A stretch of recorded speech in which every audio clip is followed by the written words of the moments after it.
Excellency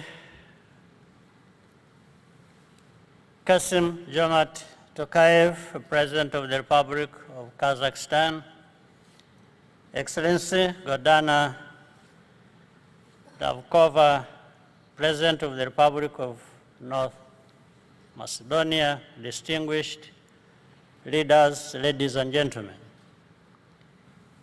It is a privilege to join you today, and I thank President Tokayev for his gracious invitation.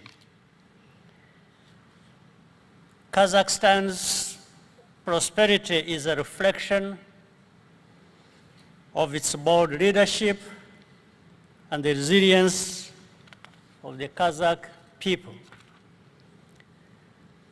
This forum has become a vital platform not only for dialogue, but for pragmatic cooperation in a world that is increasingly fragmented. This year's focus rightly underscores that global challenges are deeply interconnected, and our responses must be just as integrated. This calls for a shift in the way we approach foreign policy and international cooperation. In Rwanda, we have learned that external alignment without internal stability only deepens our vulnerabilities. Our priority is therefore focused on what delivers real and measurable benefits to our people. This includes prioritizing peace and security, strengthening economic self-resilience, and accelerating regional integration. Our engagements with international partners are grounded in a mutual respect and reciprocity, not dependency. This is the principle that should apply to the global economy and how it functions. The COVID pandemic exposed how fragile and unequal our financial systems have become. Since then, many developing countries remain trapped between rising debt, shrinking fiscal space, and harsh borrowing terms. There has been much talk of reforming the global financial architecture so that it is fit for purpose. But the problem we have is not just structural, it is political. The rules of the system are quite often enforced unequally.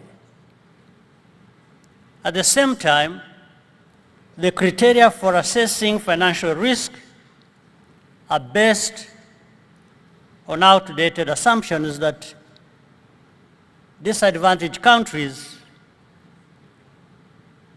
in the South. This restricts access to capital, increases costs, and it delays progress. But while we push for change, we must also act with greater urgency to build resilience from within. That means managing our resources more effectively, enhancing industrial productivity, and investing in human capital development. It is encouraging to see the renewed momentum behind South-South cooperation, including between Africa and Central Asia. This is not an alternative to global engagement, but a necessary complement that provides a stronger collective voice on issues that affect us all. We thank Kazakhstan for opening this space, and Rwanda stands ready to do its part. I thank you.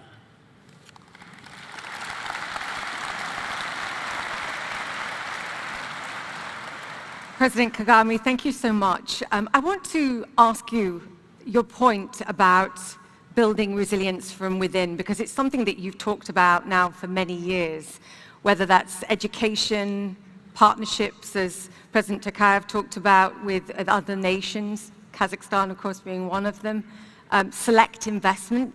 Is that the only way, perhaps, forward for small and middle nations to build resiliency against the challenges, the greater challenges that they face, and then be able to shape the future that we want?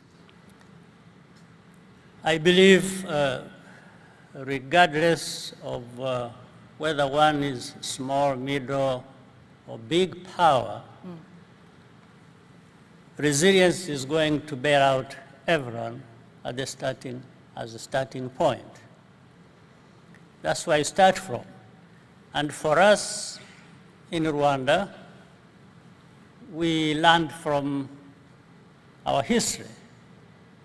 When genocide was taking place in our country and the rest of the world looked the other way and not paying attention to what was happening, we learned that lesson.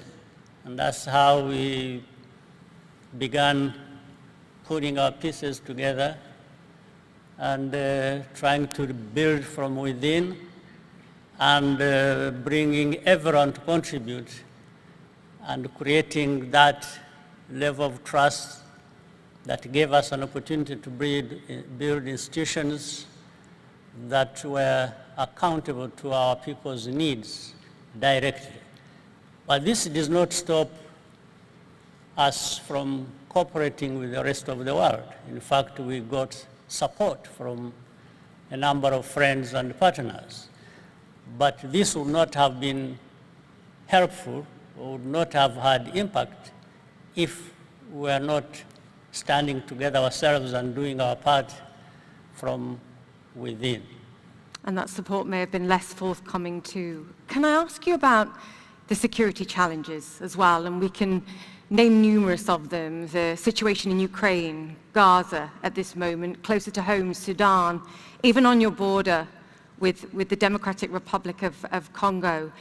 Do you think tailored solutions like mediation, engagement from nations such as the Qataris or other governments, the United States, others, can find solutions? Or do you think in the end the path to peace is found in the specific regions, in your case, the African Union? Because none of these solutions are simple, and no one wants a band-aid that ends up in more violence down the line.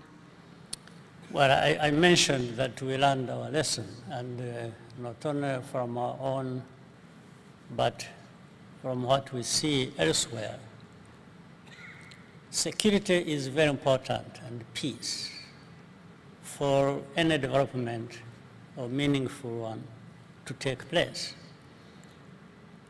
But what we have also learned is that some of these conflicts have root causes.